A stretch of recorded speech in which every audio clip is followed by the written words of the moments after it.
नमस्कार, आप देख रहे हैं इंडिया एक्सेस न्यूज, जहां हम आपको देते हैं दुनिया की हर बड़ी खबर गहराई, विश्लेषण और सच्चाई के साथ। आज की इस विशेष और विस्तृत रिपोर्ट में हम बात करेंगे उस बड़ी चर्चा की जिसने न सिर्फ अमेरिका बल्कि पूरी दुनिया के मीडिया और सोशल मीडिया को हिलाकर रख दिया है।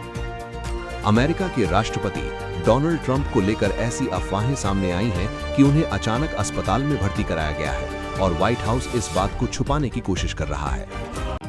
अब सबसे पहले हम ये साफ कर दें, इस खबर की अभी तक कोई आधिकारिक पुष्टि नहीं हुई है, लेकिन जिस तेजी से ये चर्चा फैली है और जिस तरह से लोगों ने इस पर प्रतिक्रिया दी है, वो अपने आप में एक बहुत बड़ी कहानी बन चुकी है। आइए शुरुआत करते हैं आज सुबह की सबसे महत्वपूर्ण घटना से।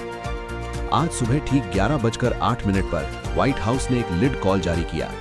जो लोग इस शब्द से परिचित नहीं हैं, उन्हें बता दें कि लिड का मतलब होता है कि राष्ट्रपति अब पूरे दिन किसी भी सार्वजनिक कार्यक्रम में नजर नहीं आएंगे।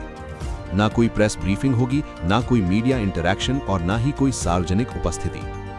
अब सामान्य दिनों में ये एक नियमित प्रक्रिया हो सकती है, लेकिन आज का दिन बिल्कुल सामान्य नहीं था, क्योंकि इसी समय दुनिया के कई हिस्सों में तनावपूर्ण हालात बने हुए हैं और अमेरिका एक बड़े सैन्य और राजनीतिक दबाव के दौर से गुजर रहा है। इसी बीच सोशल मीडिया पर अचानक एक खबर वायरल होने लगी कि डोनाल्ड ट्रंप को Walter read national military medical centre में भर्ती कराया गया है। कुछ पोस्ट्स में दावा किया गया कि अस्पताल के बाहर सुरक्षा कड़ी कर दी गई है, सड़कों को बंद कर दिया गया है और व्हाइट हाउस में इमरजेंसी मीटिंग चल रही है। इन दावों ने लोगों की चिंता और उत्सुकता दोनों को बढ़ा दिया। कुछ ही घंटों के भीतर ये मामला इतना बड़ा हो गया कि लाखों लोग इस पर चर्चा करने लगे। सोशल मीडिया प्लेटफॉर्म्स पर ट्रेंड शुरू हो गया और हर कोई अपने अपने तरीके से इस खबर की व्याख्या करने लगा। लेकिन जब इस पूरे मामले की गहराई से जांच की गई तो कई चौंकाने वाले तथ्य सामने आए। एक स्वतंत्र पत्रकार मौके पर पहुंचे और उन्होंने वहां की स्थिति का जायजा लिया। उन्होंने पाया कि अस्पताल के आसपास कोई असामान्य गतिविधि नहीं थी।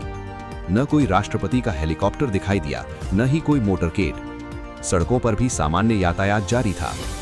इसके अलावा जो वीडियो सोशल मीडिया पर वायरल हो रहे थे, उनकी जांच में ये सामने आया कि वे पुराने फुटेज थे जो 2024 की एक घटना से जुड़े हुए थे, यानी कि उन्हें वर्तमान स्थिति से जोड़कर गलत तरीके से प्रस्तुत किया जा रहा था।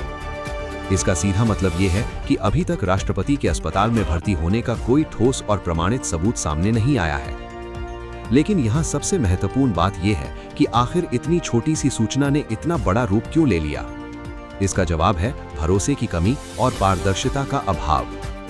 डोनाल्ड ट्रंप की उम्र इस समय 79 वर्ष है और उनकी सेहत को लेकर पहले भी कई बार सवाल उठ चुके हैं। रिपोर्ट्स के अनुसार उन्हें क्रोनिक वेनस इनसफिशिएंसी जैसी स्वास्थ्य समस्या है, जिसमें पैरों में सूजन और रक्त संचार से जुड़ी दिक्कतें होती हैं। कई बार उनकी सार्वजनिक तस्वीरों और वीडियो में भी थकान, कमजोरी और असहजता के संकेत देखे गए हैं। कुछ मौकों पर उन्हें बैठकों के दौरान उनींदा या थका हुआ भी देखा गया है। इसके अलावा कुछ मीडिया हस्तियों और विश्लेषकों जैसे एलेक्स जोन्स ने भी सार्वजनिक रूप से उनकी फिटनेस और मानसिक स्थिति को लेकर चिंता जताई है। हालांकि ये सभी दावे आधिकारिक रूप से प्रमाणित नहीं है, लेकिन असली समस्या ये नहीं है कि ये दावे सही हैं या गलत। असली समस्या ये है कि जनता को राष्ट्रपति की सेहत के बारे में पूरी और स्वतंत्र जानकारी नहीं मिलती। जब पारदर्शिता नहीं होती तो अफवाहें जन्म लेती हैं, और जब अफवाहें जन्म लेती हैं तो वे बहुत तेजी से फैलती हैं। आज की घटना इसका सबसे बड़ा उदाहरण है। अब इस पूरे मामले का एक और महत्वपूर्ण पहलू है भविष्य की स्थिति। अगर किसी भी कारण से राष्ट्रपति अपनी जिम्मेदारियों को निभाने में सक्षम नहीं होते हैं तो क्या होगा? क्या उपराष्ट्रपति जेडी वैंस को सत्ता संभालनी पड़ेगी? क्या 25th अमेंडमेंट लागू किया जा सकता है? ये सवाल आज सिर्फ एक संभावना नहीं है, बल्कि गंभीर चर्चा का विषय बन चुके हैं। आज की स्थिति ने यह साफ कर दिया है कि दुनिया की सबसे शक्तिशाली लोकतांत्रिक व्यवस्था में भी सूचना की कमी और भरोसे का संकट कितना बड़ा मुद्दा बन सकता है। एक राष्ट्रपति का कुछ घंटों के लिए सार्वजनिक रूप से गायब हो जाना पूरे देश में हेल्थ पैनिक पैदा कर देता है। ये अपने आप में एक बहुत बड़ा संकेत है। तो आखिर हमें इस पूरे मामले से क्या सीख मिलती है? सबसे पहली बात, सोशल मीडिया पर दिखाई देने वाली हर चीज सच नहीं होती। दूसरी बात, किसी भी खबर पर विश्वास करने से पहले उसकी पुष्टि करना बेहद जरूरी है। और तीसरी और सबसे महत्वपूर्ण बात, पारदर्शिता ही भरोसे की सबसे बड़ी नींव होती है। जब तक जनता को सही और पूरी जानकारी नहीं मिलेगी, तब तक ऐसी अफवाहें बार बार जन्म लेती रहेंगी और फैलती रहेंगी। तो दोस्तों, समझदारी यही है कि हम हर खबर को सोच समझ कर देखें, तथ्यों की जांच करें और बिना पुष्टि के किसी भी निष्कर्ष पर ना पहुंचें।